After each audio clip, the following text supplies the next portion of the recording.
in displacement reaction, right? Displacement reaction में, as we all know that more reactive element displaces the less reactive element from its solution. Suppose I have one solution BC, right, and I have one metal A. When I put this metal A into the solution, what happens? It will displace, as A is more reactive, it will displace B from its respective solution. Let's take an example. This is the reactivity series. Reactivity series में as we move downward, reactivity of elements decreases. As the elements which are placed above the series, they are more reactive, like potassium. Potassium is placed at the top, that is, it is the most reactive element, right? Then sodium, calcium, magnesium, aluminium, zinc, iron, lead, hydrogen. Hydrogen is not a metal, but it is kept in this series, as it also behaves as a metal as well as non-metal, right? It has also positive ions and negative ions as well. So then copper, silver, then gold and platinum. These are the least reactive metals. Least reactive metals, that means their reactivity, as we move down, their reactivity decreases, right? And after magnesium, calcium, these are the metals which have moderate reactivity, जिनकी reactivity moderate है. The upper one are the most reactive metals, the middle one are they have moderate reactivity, and the elements which are metals which are placed below the hydrogen, they have least reactivity, they are least reactive metals, right? So this is the reactivity series in which we arrange the elements into the downward, as we move down, their reactivity decreases, right? So let's take an example, as I have copper sulfate solution. Copper sulfate solution, in that I put iron, some iron fillings or iron piece or a nail of iron. If I put into the solution of copper sulfate, what will happen? Let us see from the reactivity series. Iron and copper. As copper is placed downward from the iron is at above, that is, it is more reactive than copper. What it will do? Iron will displace copper from its solution and it will take its place, and the solution, as it was of blue color solution, that solution will become green color. That is due to formation of iron or ferric sulfate solution, and after that we will see reddish brown copper on the iron nail. That is, copper will be displaced by iron, as iron is more reactive than copper. Now let's take a second example. Copper sulfate, in copper sulfate solution, when we put zinc metal, as again zinc is placed above the copper, that is, it is more reactive. Then from its solution it will displace copper. It will displace copper and solution will become zinc sulfate solution and copper will be displaced, right? Similarly, in copper sulfate solution, when I put little bit magnesium metal, that magnesium metal, it will form magnesium sulfate and again copper will be released, right? Next is double displacement reaction. In double displacement reaction, we take two solutions, and from two solutions, both solutions they exchange their ions. दोनों ही solution अपने ion exchange करते हैं. Suppose if I am taking silver nitrate, then in silver nitrate they will exchange their ion, and in silver nitrate, when it will react with sodium chloride solution, that is barium solution, then sodium nitrate will be formed. That means nitrate is replaced by chlorine and chlorine is replaced by nitrate. Nitrate and chlorine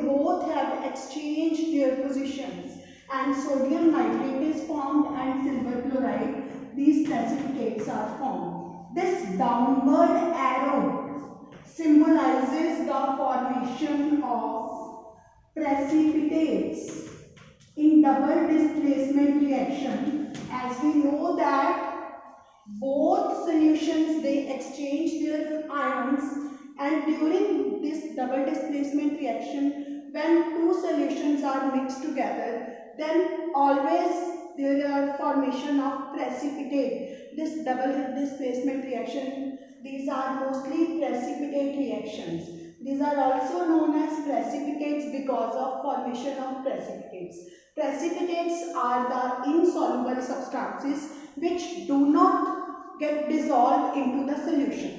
जो solution में dissolve नहीं होते and they either get settled down at the bottom or they make a separate layer at the top of the solution. Those are called precipitates. In second example, when barium chloride solution is treated with sulfuric acid, it will form hydrochloric acid and barium sulfate precipitates are formed, right? And barium sulfate precipitates are of white color and they don't get mixed into the solution of hydrochloric acid. In next example, when we take the solution of lead nitrate and we pass hydrogen sulfide gas from it, what happens? Black colored precipitates of lead sulfide are formed and nitric acid is formed. These black colored precipitates, they get deposit or they make a separate layer on the solution of nitric acid. Then if we take silver nitrate when it is treated with hydrochloric acid, it will form the white colored precipitates of silver chloride and nitric acid solution is formed. Then calcium chloride, when it is treated with caustic soda, that is sodium hydroxide, it forms calcium hydroxide and white colored precipitates of sodium chloride, that is common salt, are formed at the top of calcium hydroxide solution. Then sodium carbonate, which is also known as washing soda, that when it is treated with copper sulfate solution, it will form sodium sulfate. As we know that sodium carbonate solution is colorless and copper sulfate solution is of blue color. When both these solutions are mixed together, they form sodium sulfate and copper carbonate precipitates are formed. Next topic is energy change reactions. Now there are some reactions in which heat energy is either supplied from outside or energy is absorbed, right? Such type of reactions are called energy change reactions, जिनमें after chemical reaction उनकी energy जो है वो either कम हो जाती है या ज़्यादा हो जाती है. Now let us take an example. When reactants are treated and during the formation of product energy is released out, that is energy जो है वो उस chemical reaction में से बाहर release होती है. Such type of reactions are called an exothermic reaction. As the word exo means out.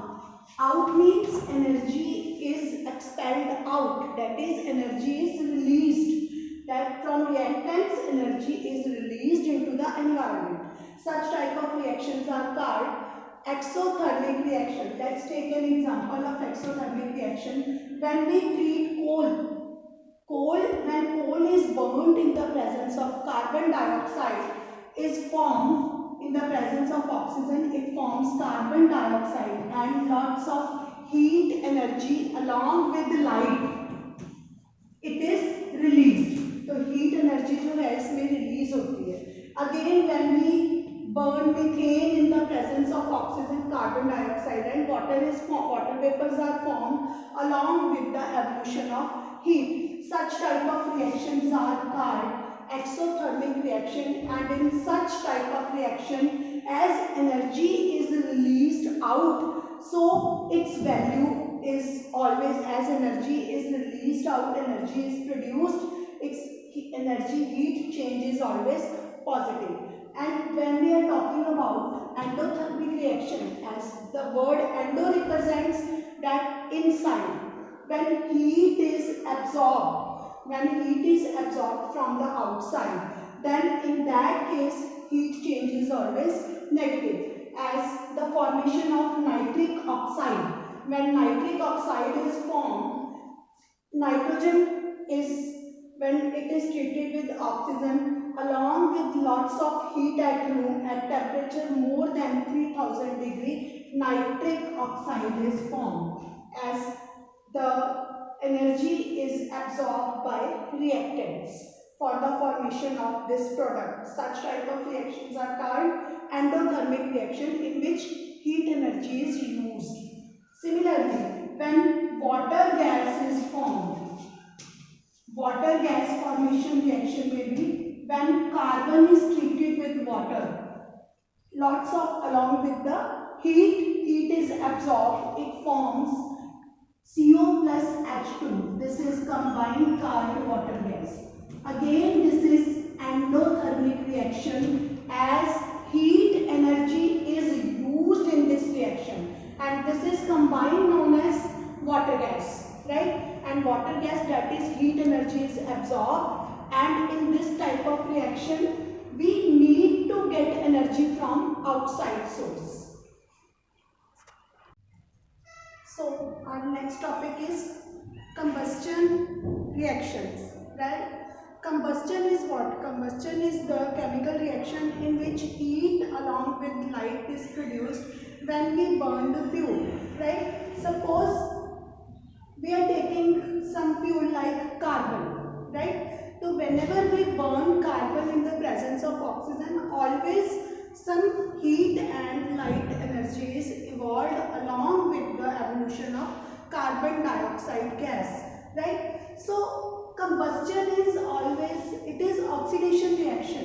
Why it is called oxidation reaction? As it involves oxidation, it involves oxygen, because combustion takes place only in the presence of oxygen. With the presence of oxygen or with the involvement of oxygen, this chemical reaction becomes very fast. So oxygen is also known as combustion supporter, right? So now, first of all, combustion of carbon. As we know that carbon occur in many forms like coal, charcoal and coke. Whenever we burn carbon in the presence of oxygen, it forms carbon dioxide along with the evolution of heat and light. Then combustion of hydrocarbons. Hydrocarbons are the substances which are made up of carbon and hydrogen. Carbon and hydrogen is the chief main elements in those substances, right? So hydrocarbons, we can see many examples of hydrocarbons like methane, ethane, propane, the gas which we are using in our kitchen, that is liquefied petroleum gas, LPG gas. In that LPG gas, the main constituent is butane. Butane is also hydrocarbon. Then petrol, diesel, crude oil, then kerosene oil, all these are hydrocarbons. So when we burn hydrocarbons along with carbon dioxide, water vapors are produced. But when we burn carbon only carbon is burned, carbon dioxide is produced. But when we burn hydrocarbons along with carbon dioxide, water is also produced with the evolution of lots of heat and light energy, right? Then combustion of alcohols. As we know that alcohols are also a form of hydrocarbons which contain a specific functional group, alcohol group, right? So the very common example of alcohol is spirit, as we use in laboratories. Spirit lamp, spirit fuel is used, right? When we burn alcohol in the presence of oxygen, it also produces carbon dioxide, water vapors, and heat and light is produced in combustion reactions, right? Now next is, what are the necessary conditions for combustion? Combustion के लिए necessary conditions क्या हैं? There are three things which are very necessary for combustion. The one is fuel, that is presence of fuel. The other one is that supporter of combustion, that is oxygen. And the third one is ignition temperature. Now what is ignition temperature? Ignition temperature is the temperature at which any fuel catches fire, right? Without this ignition temperature, until this temperature is not attained, no fuel will catch fire. तो कोई भी fuel जो है उस ignition temperature के बिना fire उसको आग नहीं लगेगी. तो these three things are necessary for combustion. First of all, presence of fuel. Second is the presence of any combustible supporter like oxygen, or one more combustible supporter other than oxygen is nitrous oxide gas, N2O, right?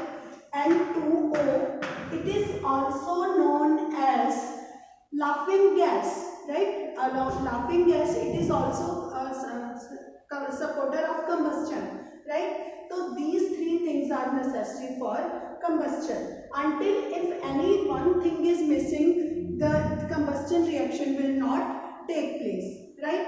Now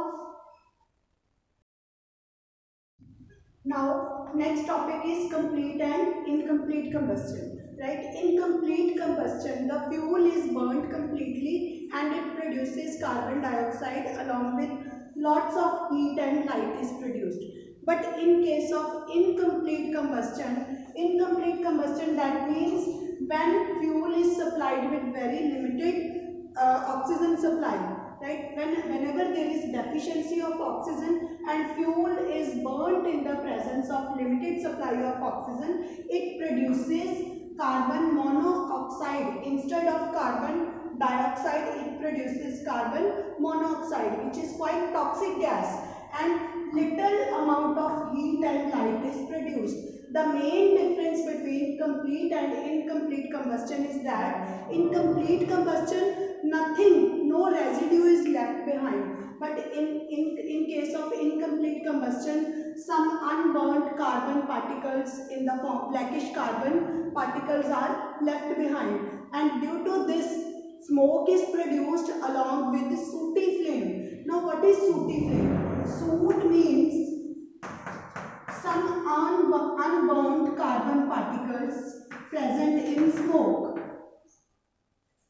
Unburnt carbon particles present in smoke, and the flame, that is sooty flame, and its color is also yellowish or orange color. But when complete combustion takes place, the flame of the color is blue color. तो वो blue color की flame, as you can see in case of kitchen, LPG gas burns with the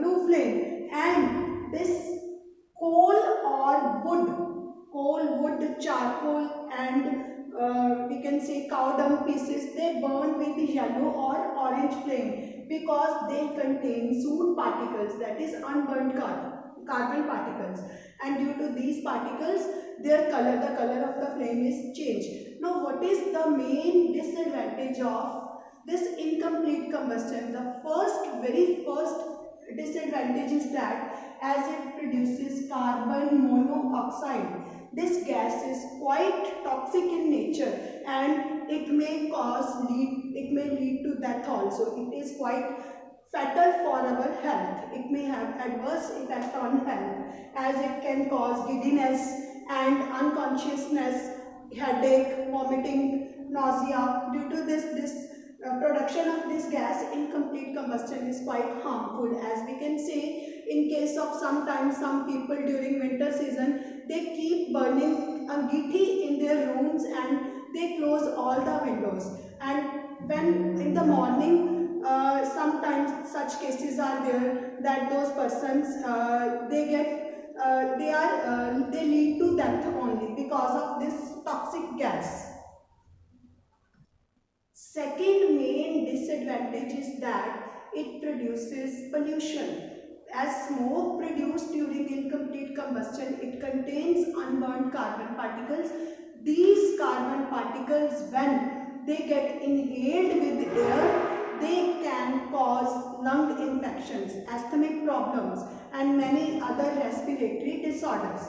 And it is also the main thing is that the heat production is quite low in this case. In complete combustion, fuel is burnt completely, but in case of incomplete combustion, lots of fuel is required along with some residue is left. So this is the main disadvantage of incomplete combustion.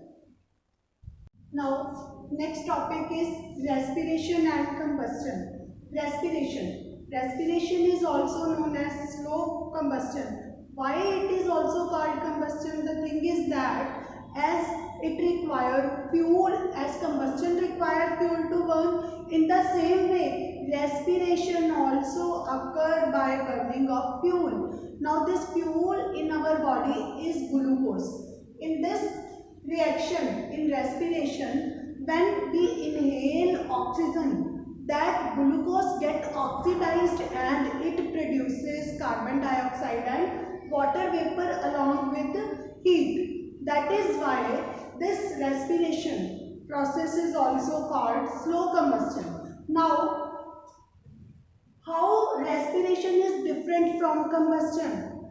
Rather, it is also a type of combustion, but it is also different from respiration, right? Now, how it is different from combustion and respiration differ? The thing is that first of all, combustion is quite fast reaction and respiration is slow process, right? Combustion is fast and spontaneous, as in case of explosive fireworks we see when we burn crackers, spontaneous explosion take place, right? And sometimes phosphorus, it automatically it catches fire in the presence of oxygen in the air itself. Then combustion requires high temperature, but respiration occurs at our body temperature, that is normal temperature at 37 degrees Celsius. In combustion, flame is produced along with the production of heat and light, but in case of respiration, no flame, no light is produced, only heat is produced, right? When fuel is burnt, it is always burnt outside the body. But here in case of respiration, when this glucose is burnt, it is burnt inside our body. This reaction is carried out in our body and combustion takes place outside the body of human beings or animals. Now there is difference between combustion and respiration. Still there are some similarities between combustion and respiration. The first is that combustion also requires fuel like coal, charcoal, diesel, petrol, methane, ethane, butane, like, and respiration also require fuel like glucose, right? And when combustion takes place, carbon dioxide, water vapors are produced along with the heat. In this same way, in case of respiration, carbon dioxide and water is produced along with heat.